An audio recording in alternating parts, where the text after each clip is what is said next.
Hello and welcome to coverage of Grand Prix Detroit. This is the finals. Gabby Sparts with Luis Scott Vargas in the booth, and we have Ralph Batesh versus Evan Buckles. Yeah. Looks like a pretty good start for Evan. Eye of Ugin into Eldrazi Mimic. Ralph was going to crack that fetch line. This is, I think, the first Grand Prix I've ever covered where I saw so many people playing a land and then playing a creature and not tapping that land. That is one of the features of the Eldrazi deck, is Eye of Ugin does not tap. It's happened many times throughout the week, and I will say that. Godless Shrine is the land for Ralph. We're going to see an untap. Well, let's see if Ralph stays true to form and plays a Wall of Roots on turn 2 here.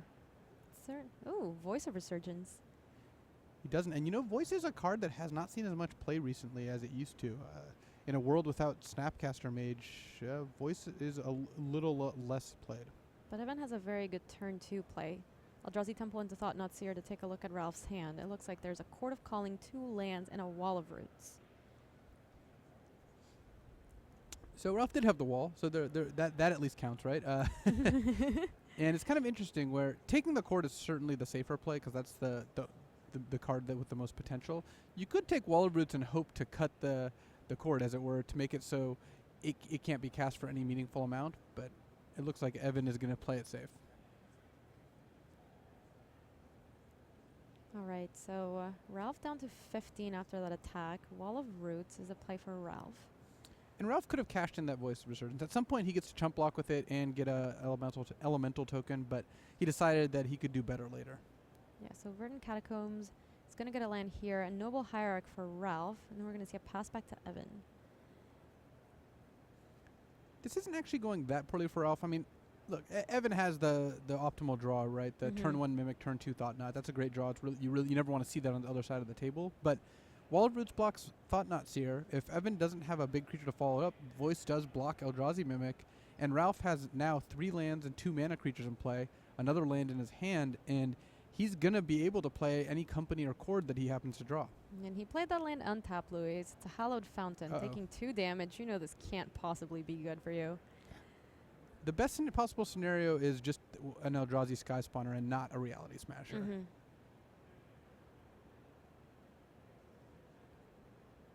Didn't play it before combat, so... That makes it less likely it's Reality Smasher. And we do see that there's a Sky Spawner in his hand. Actually, I think there's 2 copies of it, so... In comes the Sky Spawner. Get an Eldrazi Scion token. I assume the Mimic went from a 2-1 down to a 1-1 from the Scion, then back up to 2-1 off the Sky Spawner. It decides not to attack here, not sending in with a Thought-Knot Seer, and a pass back to Ralph. Windswept Heath is a land for Ralph.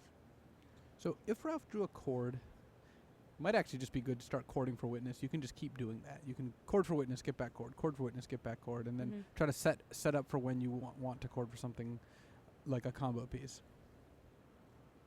Evan finds another land, though we do know he does not have a Reality Smasher in play. He does get to crunch in here with this Eldrazi Sky Spawner, putting Ralph down to 12. And that also signifies that he doesn't have a Drowner of Hope, because if he had a Drowner, he would have played that. He would have made the Mimic bigger. He would have actually probably sacked a Scion and tapped the Wall of Roots.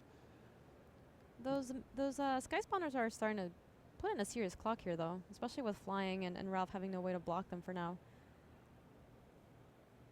Yeah, and Ralph getting a tapped land. And if his last card is Company or Chord, things look decent for him. If not, then I think it was just a land, Luis. Yeah, that's unfortunate.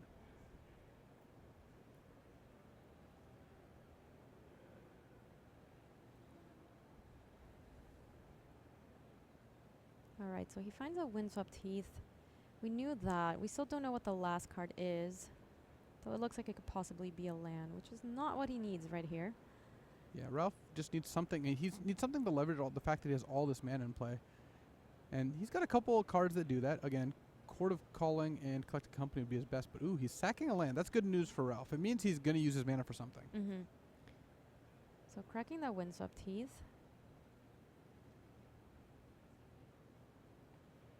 In comes the Plains. And Ralph here is humanity's last hope. The Blue-Eyed Eldrazi took over Bologna, and they took over Melbourne. Oh, it was a Court of Calling. All right, so chord for 3. And because Ralph is short all 3 combo pieces, he's unlikely to just randomly get one of those. He could start getting a Witness. He could Oh, it looks like. Ooh, Oars of Pontiff. Yeah, that's actually really good right now. Yeah, it's going to take care of, including the Mimic too. The Mimic does not get to live through that. Wow, Oars of Pontiff looking really good right here for Ralph. And Ralph is attacking with the voice, even though the Thought Knot's still a 3/3, just because he wants to turn the Voice of Resurgence into an elemental token, which would be a 4/4 right now. If you're Evan here, what do? You have, it's kind of a bad proposition, right? You don't want the token, but you also don't want to be taking damage from the voice. Yeah, and taking damage from the voice is not that problematic. Evan actually has a Path to Exile in his hand, but he doesn't. I think he doesn't feel like he's under that much pressure. Mm-hmm. He could kill the voice, and he wouldn't do it end of turn because the the voice would trigger. That would not be a good idea. But he could just take 2 and then untap and cast Path. He could have blocked and then pathed the token once the voice was dead. A lot of different options, ways he could approach this. Yeah, so Oars of Pontiff really turning things around here for Ralph. And yeah, Ralph is the last that humanity has left at this point versus the Eldrazi. This is the first both Eldrazi's final. Abs and company could take this whole thing down. Actually, Evan did take 3 there, right, because of Exalted. So that was that was actually a trade that was being offered. So There you go.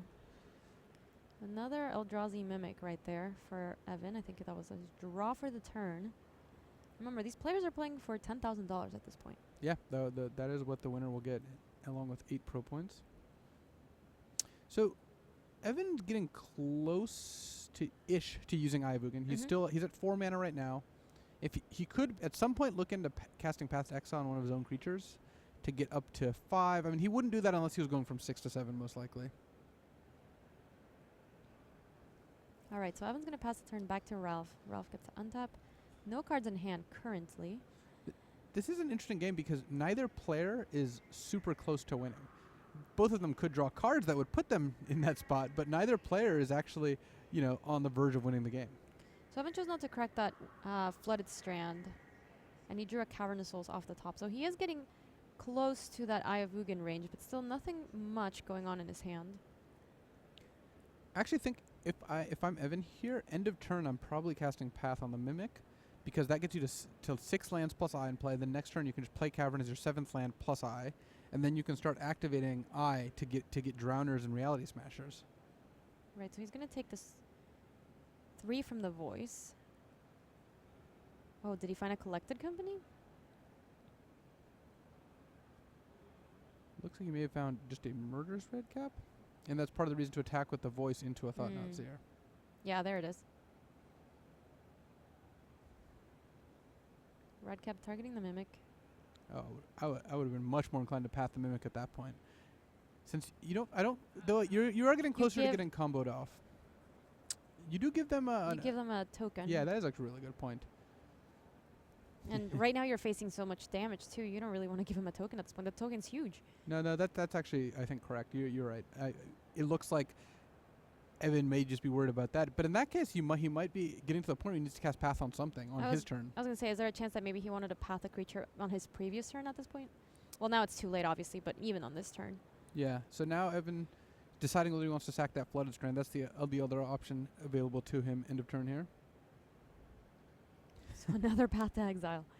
Well, these have to start getting cast at this point. I don't think it works out to just hold on to them and do nothing.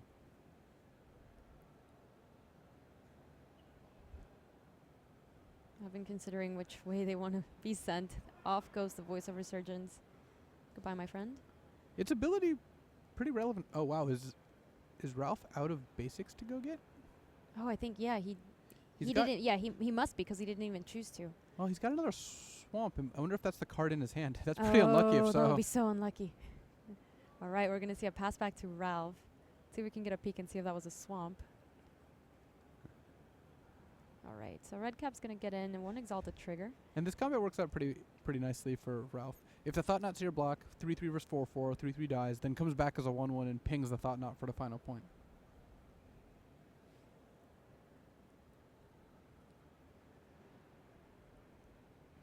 Ralph is under a clock, though. That Eye of Ugin, it's going to start putting in some work. All right, so this time he's going to path that Redcap. It's not going to come back. Ralph, once again, chooses not to. Oh, yes, it was a swamp. All right, Kitchen Finks for Ralph. It was the last basic in his deck, and a pass back to Evan. So Evan's in a spot where if he draws a land, he can activate Eye. If he draws a creature, he can play it. Oh, there's your land. Untapped land as well. All right, I think the tables are going to start turning in Evan's favor here. All right, Kitchen Fink gets in, putting Evan down to 7. Another Kitchen Finks.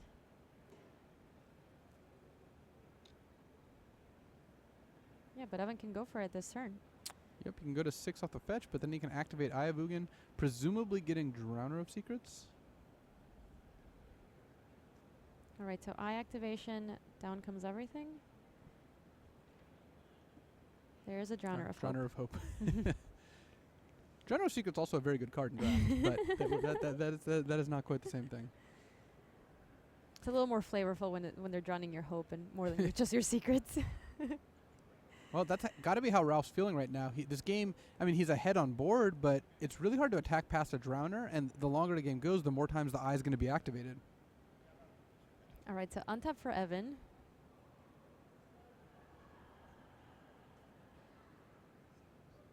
Draw. He's revealing the Drowner there, presumably because it's hopping into play right now. Yeah. Oh, that Drowner can't wait to get onto the battlefield. Put me in, coach. There he is. All right, 2 Scions for him. Does Evan have a follow-up here? It looks like he does. Oh, wow. Phyrexian Metamorph. Wow. Very nice right here. He gets an additional 2 tokens and another Drowner. Well, that was a good draw. See, one of the features of Evan's list is he's got 2 Phyrexian Metamorphs. So it's like he has additional copies of all his good creatures. He could even copy opposing creatures if he needs to. And look at how quickly the game has changed right here, Luis. Oh, wow, Melira. Uh-oh. That's step 2. The Kitchen Finks is out, Melira's out. Ralph is just 1 Viscera Seer away from completing the combo.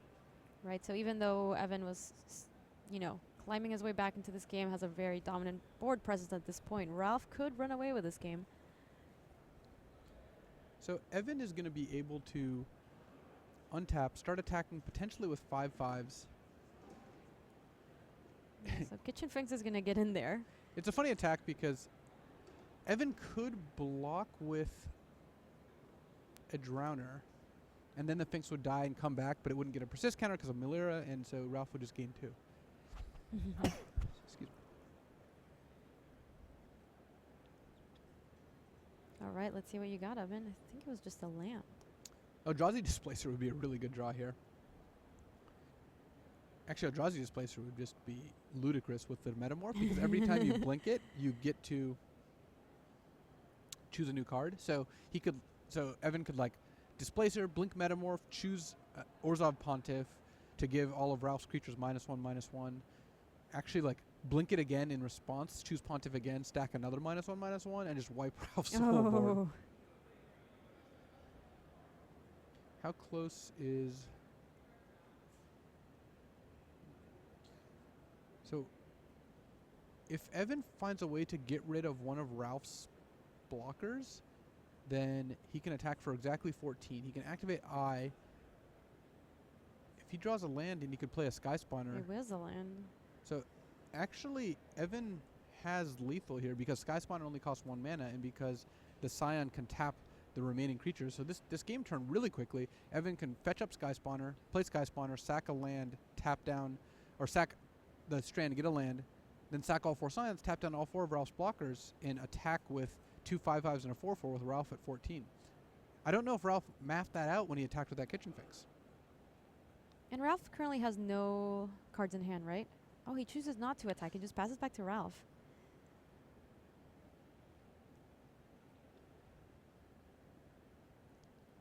I mean, it doesn't look like it's close to lethal. Just looking at this board's like, this board's kind of a stall. There's a lot going on here. Yeah. But I actually think that Evan could have just gone for that last turn, and neither player looks like they're factoring that in, potentially.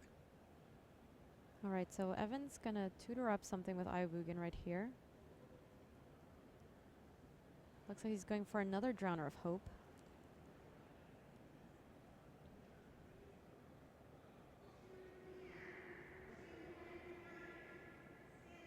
That looks like the choice. There you go.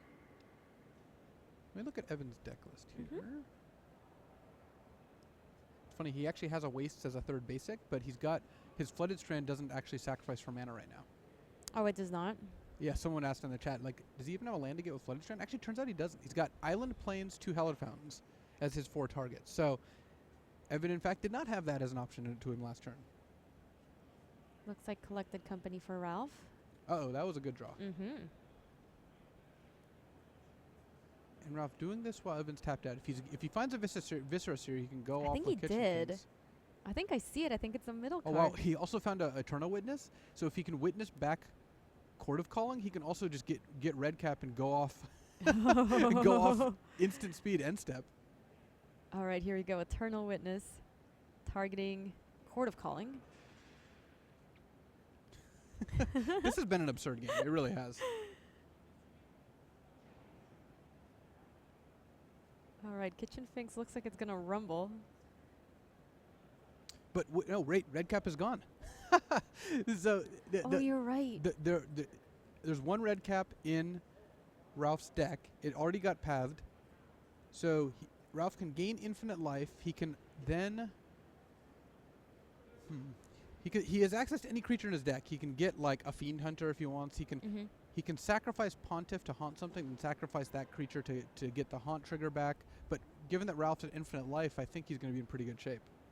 All right, so we're going to see an untap for Evan. And yeah, I mean, Ralph has a wealth of options at this point, but that red cap being exiled is very relevant right now. It means that Ralph's going to have to assemble a way to win the game through all of Evan's creatures, but that just can't be too difficult. Evan found a dismember right here.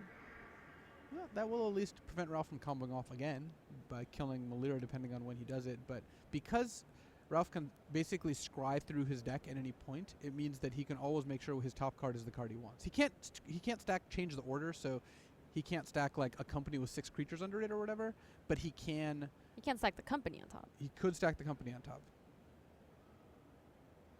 I mean, just that in and of itself is incredibly powerful. So Evan's path to victory, because game 1 he does not have...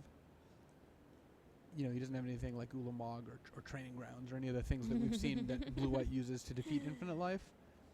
Could try to mill the hard way with Thought Not Seer and Eldrazi Displacer, but not infinite mana. That seems pretty difficult to do.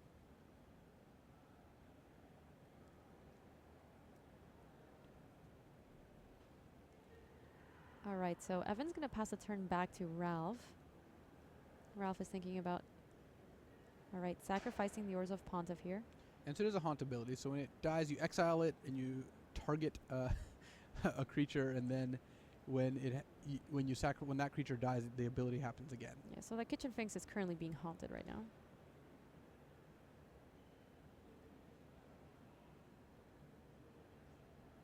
Or it's attempting to be haunted.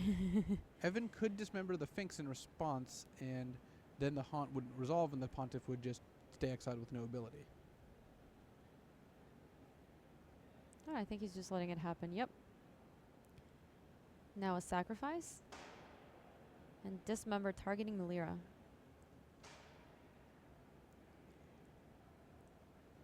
So Finks is dying on the stack, or Finks being going in the graveyard. It's trigger on the stack. And another Court of Calling for Ralph. While Melira's still alive. Courting for 5 or 4 of getting a Spellskite. All right, so Spellskite's going to redirect that dismember and take one for the team. Down goes the Spellskite, and Melira's still in play.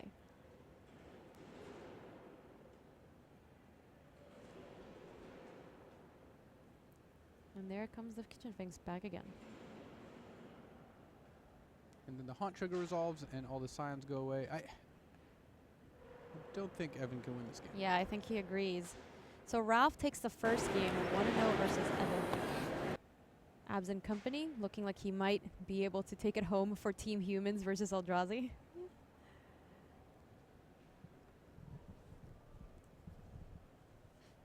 Both players sideboarding in a matchup where they presumably have done this dance before. They've figured out kind of what they want to take out, what they want to put in.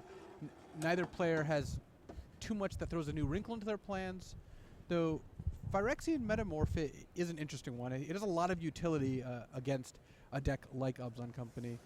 Don't you think so, Marshall? That was pretty sweet. I was down there watching that match, standing right behind Ralph there. Like, yeah, looming, yeah. I was looming a little bit, but yeah, it's part of the job. Yeah, I got to see him draw that collected company and wait for just the right moment when the shields were fully down to go for it and hit his combo with it. Obzon Company, one of the good here. Yeah, I would say so. I mean, I enjoyed playing this deck when it didn't have Collected Company instead of Birthing Pod, which it was then regarded slightly less favorably by the public as a whole. There were some people who thought it was a bit much, but it's looking pretty good here. It's the, you know, as we've said, of the 6 decks that made the finals of the 3 Grand Prix this weekend, 5 of them were Blue-Eyed Eldrazi. One of them was Obzon Company in the hands of Ralph Batesh, and he is now up a game.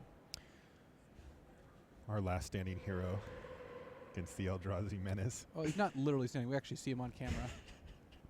I said last standing. I guess he was the last person who was previously standing before he sat down. Like he waited for Evan to sit down first, and then he sat down. Are you a real person? I just. So, have you guys talked sideboards here? We have. We don't see either player drastically changing their strategy. Yeah, it doesn't look like it, huh? There's a little bit here and there. I see this intrepid hero over here. Yeah, I want to see that get to work. You know, if there's a matchup you boarded in, it is this matchup, and I have yet to see it go to work. I do like the fact that Evan has Thalia, Guardian of Thraben, in his sideboard. This is clearly not the matchup for it, but it is a cool addition. A couple of them, in fact. Yeah, that's interesting. But Rest in Peace, Gutshot, these are the kind of cards that Evan may be bringing in, whereas Ralph is just on, you know, we've seen him bring in Path to Exile and presumably Intrepid Hero. That's about it. These players are going to play, you know, very similar to what their main deck plan is just going to be the same after board. Yeah, and it does get interesting there, too, because, you know, I think both players have the ability to get through what the other player's trying to do here, and it's just a matter of who draws what and how they play. You know, even if we see something like a Rest in Peace on Evan's side, you know, Ralph will have answers to it somewhere in his list. Solid Pride Mage, something like that. Right. I wonder how much utility Evan got by having Wastes in his deck over the course of the tournament. Oh, he has Wastes in his deck? He has one copy of Wastes. So a lot of these decks, they play 2 copies of Caves of Koilos, even though there's no black spells aside from Dismember, which barely counts. Just as an additional colorless land that also happens to produce white mana. But Evan went with Wastes, and I think that gives you additional value against Path to Exile. First of all, even just having a 3rd basic is nice. And it's just another colorless source that doesn't get hit by Bloodmoon. Sure. It seems like a pretty high value slot there, especially because Path is one of the best ways to deal with, you know, your big creatures that you're sort of centering the deck around. You know, if you come to battle with an Eldrazi deck, you are definitely planning on getting Path to Exiled a lot over the course of the weekend. Evan also made his deck a little bit better in the mirror. He took out 2 Endless Ones, which is the worst card in the mirror by a lot because of how poorly it matches up against Displacer, and that's how he made room for those 2 Phyrexian Metamorphs. Which have done work. Oh, yeah.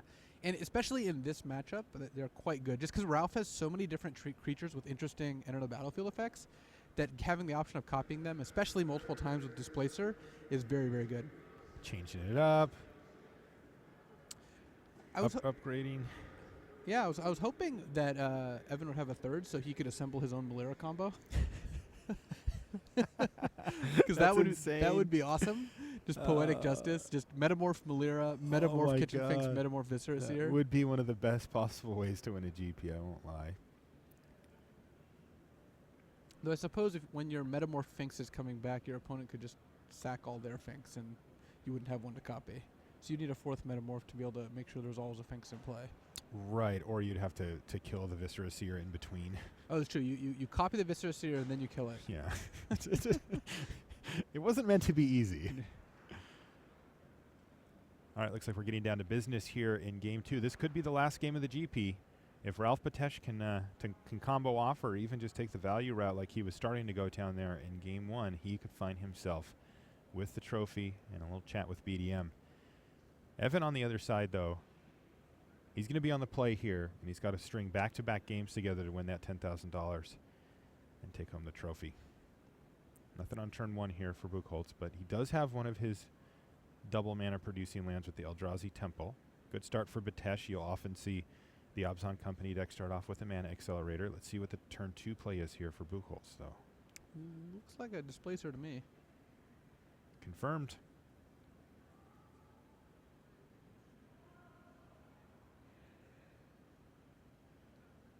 Okay. Reasonable start here for Evan. Okay. Could have been a little worse from Evan's perspective. He sees the Malira come down and then a 1-drop for any color, and you're like, oh no. Still, the But, fact a that bird Ralph is has two very pretty birds and Malira in play mean that he has enough mana to assemble the rest of the combo next turn, or cast a Collected Company, or do any number of things that Evan would not be happy about. And Evan Is he he's a all little smashers. flooded on smashers here? Yeah, I wonder, is Evan going to leave up Path to Exile, maybe play a 3/3 Endless one? Yeah, so he's got 3 smashers to go along with Endless one and Path to Exile, and I would expect to see a 3/3 Endless one, not a 4/4. Yeah, that's exactly what he's done, and that is, of course, going to signal to Ralph. That Evan is worried about Intrepid Hero. Among other things, that his combo is not safe here. If he does have it. I haven't got a great look at Ralph's hand. Oh, he's got the Court of Calling. He's got the Court and the Intrepid Hero. See, look, that's why you have the 3/3 on this one. Wow, Genius. 2 3/3s from Evan, so completely playing around the Intrepid Hero here, but that is going to be a long-term issue for him. And in fact, he's going to use a Path to Exile on it here on end step. Yeah, that's not actually that bad for Ralph. So his hero gets pathed, he goes and gets a land. Evan then next turn, if he draws a 1-mana land or even a 2-mana land, just plays Reality Smasher, attacks for a bunch. Ralph has a Chord in his hand. He's 1 combo piece short of just winning the game. Yeah, wow. So the Intrepid Hero basically spell Skite in this scenario where Evan says, well, I'm just going to go ahead and take the... Oh, wow. So He's going to go get the other piece. Now, does that signify that he has a Kitchen Finks in hand? I think he's a lot more likely to. Right. If he's getting a Viscera Seer right now, it's also possible he wants to scry. He doesn't want that land. He doesn't care about the land. He's just going to sack the Intrepid Hero to scry to make it that much more likely that he ends up with a combo piece. With a combo piece or a Chord or even a Company. Yeah, if I was Evan now, I would be pretty scared that Ralph has it, though. I mean, not that he can do much here, but I did see Ralph, in the previous game, hold a Court of Calling for quite a while there. Yeah. So it's good news for Evan that Ralph sacrificed.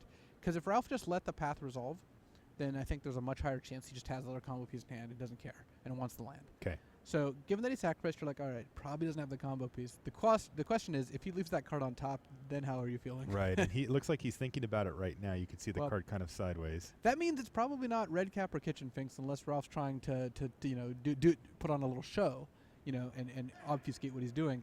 If he kept it. The only card in the middle that I could see would be something like is it Company? Collected Company. Yeah. That's got to be it. Because right? Eternal Witness, you just snap leave on top because you have a Court of Calling there. Though I guess you're a 1 mana short of Witness, Chord, Finks, but you're still pretty happy with Witness. This is a big turn here for Evan as well. If it's not that, he just found a Mimic no land here. Yeah, that gives Ralph almost a full another turn because Ralph's at 11 now. Evan can attack with 2 5/5s and 2 3/3s next turn, but even if Ralph doesn't go off this turn, he can still find blockers. Let's see what that was on top of his library. I mean, it feels like he has it. Didn't see it.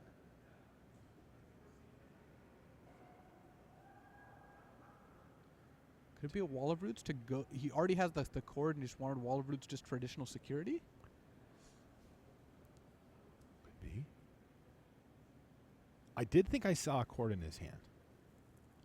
If you saw a Chord in his hand, then we could be looking at our Grand Prix Detroit champion. Though. We have seen this scenario before, right? Open mana from the opposing player, and the ability to combo off does not necessarily mean that you go for it. Yeah, that is how Eduardo Sajalik made top 8. His opponent, Ben Friedman, just played it safe, or what he thought was safe, didn't go for it. It turned out that Eduardo had an infinite combo of his own with Training Grounds. So insane. Not an option here. Evan does not have a Training Grounds in his deck. So Ralph has passed the turn back here. And it's highly likely, at least to me, that Ralph has either Company or Chord and is just trying to wait. I think he's got Chord, yeah. The problem is Evan can't not tap out for Reality What Smasher. is he going to do? He drew his land. It's like you can't just be go.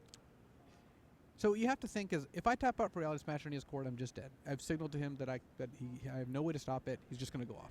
If I don't tap out for Reality Smasher, maybe he gives me another turn. Maybe I draw something. So it's funny, but it seems like a really difficult play to make. But it might be right for Evan to not cast Reality Smasher. Now, the thing that occurs to me, and he's not doing it, by the way, the thing that occurs to me, though, is what's the worst case for Ralph? Let's say he goes for it and Evan shows him a path to exile. I mean, does he just lose the game on the spot? He doesn't just lose the game, but it does put him in a tough spot. If he doesn't have another combo piece, like red if his hand's just cored in like a blank, and you cast cord, and Melira gets pathed, all of a sudden your army does not look very impressive. Or cord resolves, you sack a creature, then Melira gets pathed while the persist is in the graveyard.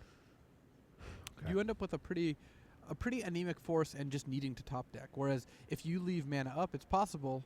You're looking at Evan with 5 mana up. He might not be able to play anything. Is this it? This looks like Corda calling. This is for 3. He's firing it off. Evan says sure, and we know what's happening here. Kitchen Finks, and then he's one step away from having infinite life. And once he starts going through the process and Evan says, yep, then he knows he is going to win the GP here as he can stack his deck, go get the murderous red cap, and it's looking like Obzon Company in the hands of Ralph Batesh is going to be our champion. It looks like he's blocked as well. That's good. Solid. Evan going to use Displacer to not lose his Displacer in combat, but just to bounce the Finks. Yeah, flicker it. Or flicker it. Ralph gains too. Sure. This seems academic at this point, but Ralph has not pulled the trigger on the actual combo yet, and it looks like he's just starting to do that now. No, he still hasn't done it. So from Ralph's perspective, he has not won yet. He's got to be feeling pretty good about this. He's got to be feeling good. Does he just start doing it, or is there even something to be said for not actually initiating the process here? I think it depends on what's in your hand. If your hand... Oh, look at that. He almost did it. He's like, do I just do this? This is a weird scenario. If your hand has a backup, then I like initiating. He did it. For sure. He just sacrificed it, and Evan said, yep, you did it, and now they're writing down life totals of a lot. Okay. And now this is called demonstrating a loop, so up it goes. So now Ralph is going to be at 2 billion life or whatever. And he can now stack his deck, and this is where Evan says, and I heard him say it before, he's just said, just show me the red cap. Now, in that case, it happened to be exiled at the time, but it's not this time. And this should do it. Yeah, he needs to not shuffle his deck. He's not able to do that. Right, we did have that a little earlier in the weekend as well. So he's putting the cards in the same order, just...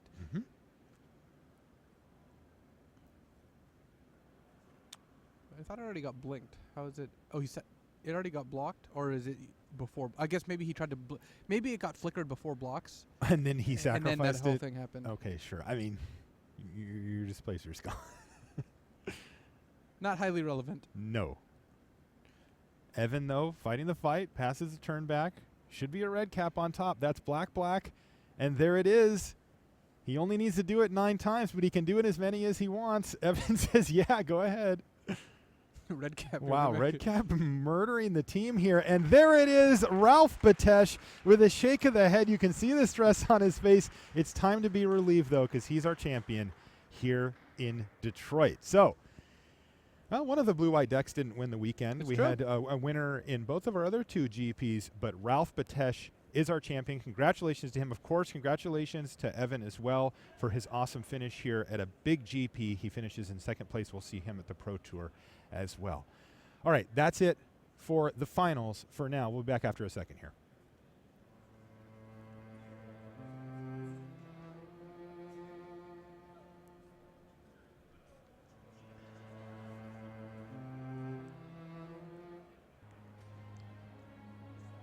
Start on your road to the Pro Tour by playing in a preliminary Pro Tour qualifier. With more than 2,000 locations running events around the world, you're sure to find one near you. Visit magic.wizards.com/pptq for schedules and information.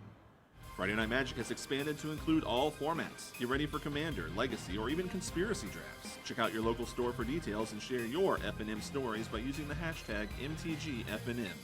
Visit magic.wizards.com/FNM for more information. And welcome back to the booth here in Detroit. What a great tournament.